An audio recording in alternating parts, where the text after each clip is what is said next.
family. I hope everyone is okay. I hope everybody is been doing well. It's been a while since I did a video. Today I want to talk about a topic that I really wish I didn't have to. And I've been thinking about this topic for a while and I don't see anybody covering it. And I hate to say it, but it's unfortunate that most speakers and some YouTube video makers are not very honest. And I realize that people don't want to be so vulnerable and talk about issues that make them vulnerable or issues that expose them to expose their vulnerability. But I also realize that people don't learn unless they hear stories or they hear it from somebody who genuinely shares the truth. And we know that the truth hurts, and a lot of people would rather not know the truth. When you tell people the truth, they kind of either doubt you or hate on you. But for those who need to benefit from stories, they need the truth. And my topic today is, what are some of the issues to expect when you go abroad for, let's say, education, or maybe you relocate with a green card. And my audience is really Africans coming to the West and parents of children, or parents who sent their children abroad for studies or for one reason or the other. And lately we have seen a lot of people wishing to go to the West, and sometimes at their own detriment. We all are aware of the stories of the Moroccans who died because they were trying to cross to Spain through Merilla. So if you haven't seen that video or story of the Moroccans who are trying to go to Europe through Morocco, and that's a story that probably you need to know about. And it's really not about the story by itself. It is literally speaking to issues that affect us as Black people, as Africans, and the situation that life or situations that have placed us in the position that we are in. Things that can be changed if people wanted to change. But we all know that we are dealing with a group of people that don't think like us and don't have our interests at heart. So it is more important to know where we are at in relation to everybody else, and to also know who our enemy is. And despite a lot of speakers and a lot of our people who have gone before us, our ancestors, telling us about them, telling us about our situation, what we need to do, giving us a blueprint of what we need to do, writing books, doing videos. Most of us have turned a deaf ear and a blind eye to the issues that affect us as Black people or as Africans. It is obvious that all of us want to survive. We want the best for ourselves and for our children, but at what expense? You see, the colonizers or the slave traders put us back hundreds and decades and centuries behind. And we have a long journey to even match up with what the West have done at our own expense. So, but everybody has a way of looking out for themselves, because we are all selfish beings. And everybody goes to school, they study, and they struggle to find the best for themselves no matter what. So in the past, several decades ago, I'm Kenyan, so I know, and I used to see most of our people sending their children abroad, or whenever somebody was going abroad, it was an excitement. It was the news of the town or the village or the community, and it was a celebration. And most of the time that a student had to go abroad, they had to do fundraising, right? They had to raise money to be able to take these children abroad. And it still happens up to today. There's several people that do fundraisers to be able to meet the school fees required to send the person abroad. The air ticket by itself is expensive. Even if they found a scholarship, they would have to raise the money for air ticket and upkeep abroad. And you all know that life abroad is not cheap. But nobody talks about some of the things to expect when that child has gone. Nobody ever talks about what it feels like to live abroad, at least for me then. Nobody ever talked about it. All we knew, it was exciting, it was great, it was an achievement, and it was the epitome of success for that family or for that child. I don't remember ever seeing most of the people that came back to tell us what their experience was. What I know, or if I remember correctly, the people that left, they didn't come back. We never saw them to come back. And if they came back, it was after many decades, And when they came back, they didn't want to stay. They came, they visited, and they went back. So nobody ever talked about any challenges that they faced while outside of Africa. And we all know that Africa has been targeted negatively. It has been marketed negatively, and it's a poor continent. They talk about how primitive we are, and how poor we are, and how malnourished we are. And that was the image that has been published by the mass media to brainwash Africans so they can hate themselves and hate Africa. I'm sure everybody is on the same page that we now know different.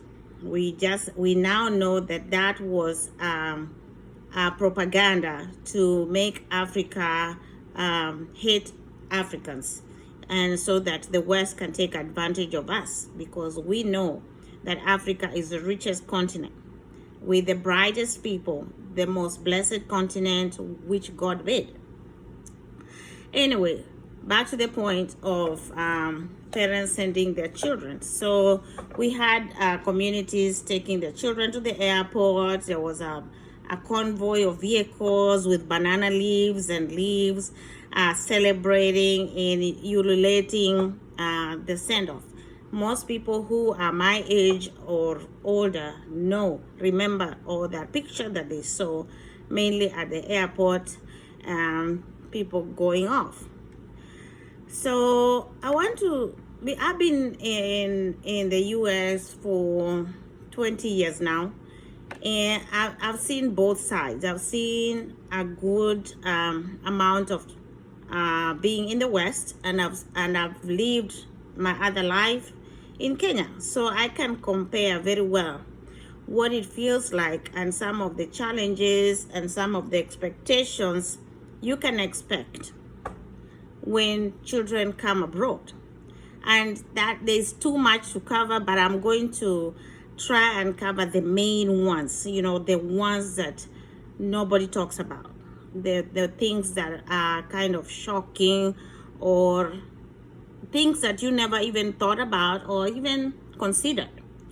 But I would challenge us, and I would love for you guys to share this video. I'm being very black and white. I am not going to sugarcoat anything, because I believe in truth.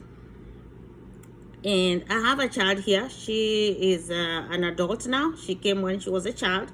She's an adult now. So I have an interest. I have my interest both here and back home, but the rest of my family is back home.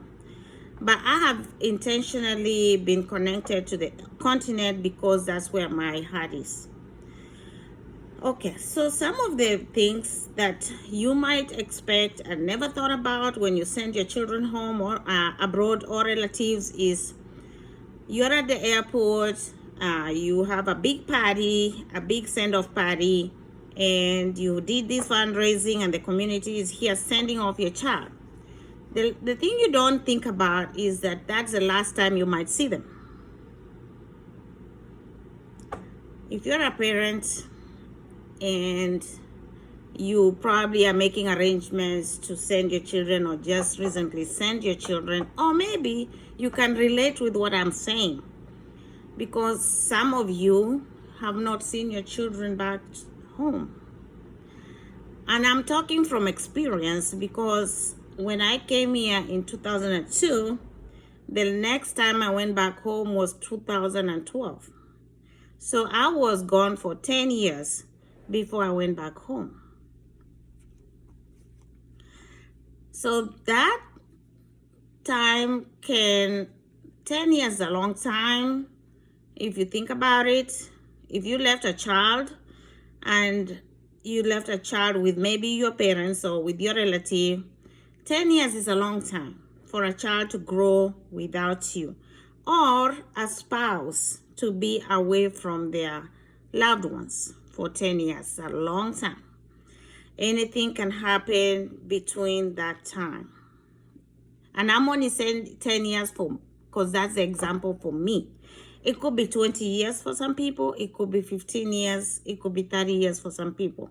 I know people who came here in the 90s and they have never gone back home.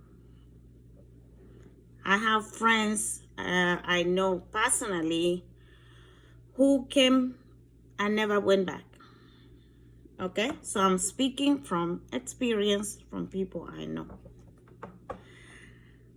Okay, so that time, within that time, define anything in life can happen, but you may not have put this factor in place. Some of the people that go abroad will get married. People, if their children, if you send your daughter or your son at 18, let's use 10 years for the sake of 10 years. 10 years from 18 is 28. That's a grown adult. They will meet people. They will fall in love. They will get married. And they may have children. Right? Maybe you didn't factor that part. Maybe you had thought you will see your son again or your daughter again. They're gone. They are going to grow older. They are not going to remain children like you send them to as children. So they will get married, and sometimes they will get married to people who don't look like you. So they might marry somebody from your country or from another country in Africa, or another African from anywhere in the world, or they might get married to a white person or somebody in Asia or South America. Some of those things you do not think about, and nobody prepares you for things like that. So I decided to just put this out there for those who might need this information and have never thought about it. And by the way, those are not discussions that anybody ever has. You don't tell your daughter, oh, by the way, I know you're going to school. I know you might get married. You do not have those discussions because those are not the things that you think about. But those are some of the things that can happen. Other things that might happen is that you send your child abroad or your relative, they might do something wrong and they might go to jail. Those are not things that you think about or even consider, right? they're going to live lives like everybody else. They will be driving vehicles. They might start drinking, or they might start doing drugs. And they might find themselves on the other side of the law. And they might go to jail. If they go to jail, they might be held there for some time, or you might be required to raise money to get them out, or they might be deported. So those are some of the things we don't think about. They might get deported and come back, and they don't get to finish school. Obviously, the positives are there. We all want our children or our relatives to finish school and be successful. Of course, things can go the way you would like it to be. That is something we expect. I'm just talking about things we don't expect. They might go and decide to change their sexuality. If you had a boy or a son, they might decide they want to become a girl. Or if it is a girl, they might decide now they want to become a boy or a guy. It's allowed in the West. I know in Africa it's still not accepted, but over here it's accepted. We don't think about things like that. They might decide they want to be homosexual. So those are things that we don't expect or we don't talk about. But over here, it's becoming very common. So nobody talks about that because you don't expect it. But I'm just saying it because it can happen. They might have children who might decide to do the same thing. They might decide to change their sexuality, or they might decide they want to be homosexual. It's allowed over here. So I know these kind of things, if you're a parent and this relates with you, it is shocking and nobody talks about it. But I want to be open and say that these are these are things I would like somebody to tell me as a parent or for me myself. So other things that could happen is that they might get killed. They might get killed in an accident. They might get killed through police brutality or crime. If you've not been following a lot of information that is off mass media, there's a lot of police brutality targeting Black people in the West. And that is why I've always encouraged my African brothers and sisters to get interested in what is happening to their Black brothers and sisters abroad. Sometimes Africans, we think we are immune to what is happening to our African American brothers and sisters, but we are not. We are one and the same thing. Black is Black everywhere. Canada, Australia, New Zealand. If you're Black, you're Black. You'll be treated as a Black person. And some people are mixed race. That means they have blood from a different race. The fact that you're mixed doesn't mean you're immune. The fact that you have a drop of blood from the Black race, they consider you as Black. And we have been targeted. And so get interested in the things that are happening in the West, because what is happening to our Black brothers and sisters are happening to us too. The other thing that's happening is that you might not know or expect anything like this to happen, is that your relative or child or son may commit suicide. Suicide is on the rise in the West, and it's becoming a concern. So we don't talk about this enough, but it is happening. Recently, we just lost a boy that jumped out of his apartment building and he was a student at the University of Arkansas, and he's run this. So things like this can happen. And these are not the things, if you're sending your relative abroad, you don't expect this to happen. But we need to be aware of what is going on in the world. Depression is on the rise. I'm sure some of you are already aware, but the rate of depression in the West is very high. So those are some of the negatives about being in the West, away from our spiritual continent. And so stay connected with your loved ones, and get interested in what is happening in the West. Another thing that might happen is that as a parent, you don't expect to die before you see your relative back home. And if you're older, maybe in the 60s, maybe you're sending your students in their 20s abroad. If they're gone for 20 years, that puts you at 80.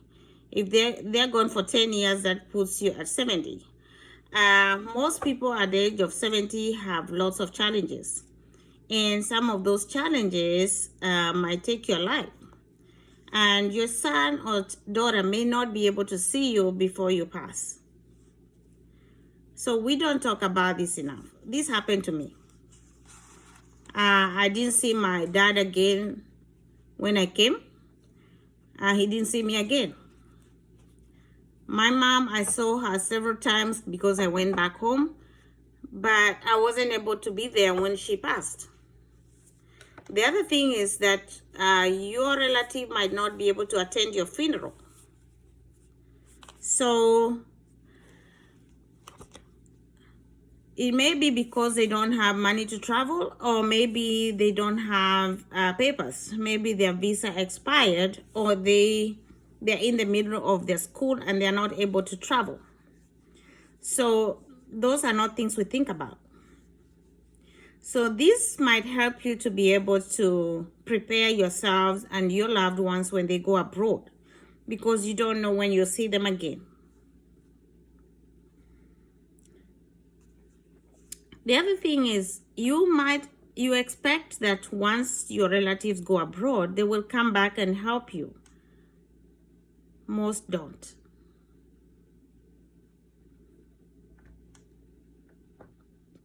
Most will not help you, and neither will they help their siblings. Some do.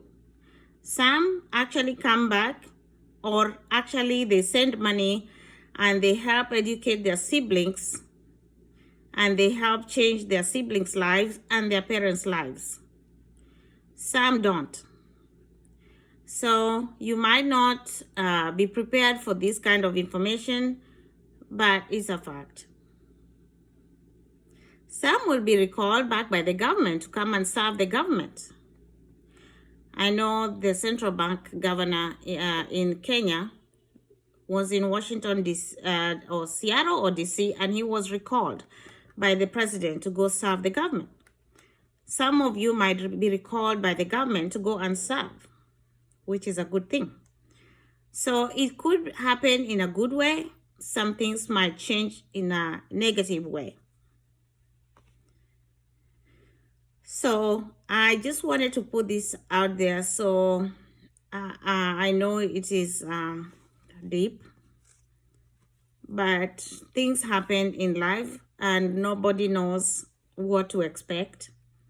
And the last thing you want to do is to send your child abroad or your relative abroad after such a high expectations, after such a celebration with the community, and then you have to receive your child or your relative in a coffin.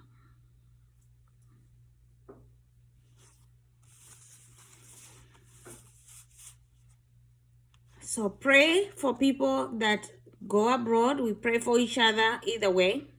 The same things can happen to our people back home. Anything can happen. So we keep in touch. Keep in touch.